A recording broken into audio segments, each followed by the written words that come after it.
Welcome to the installation video of Banggood outdoor tankless water heater. I'm going to show you just how easy it is to assemble and use. At the bottom of the heater there are three connections: gas inlet, water outlet, and water inlet. Now we attach the garden hose adapter to the water inlet connection,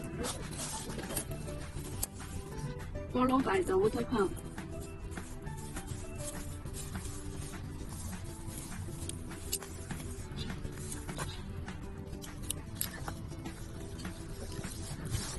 And attach the shower hose to the water outlet connection.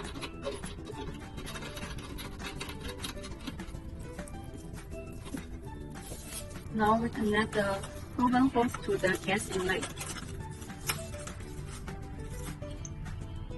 I will just insert 20 batteries. Adjust the water and gas control nodes to our liquid. You can enjoy 4 water showers on the go.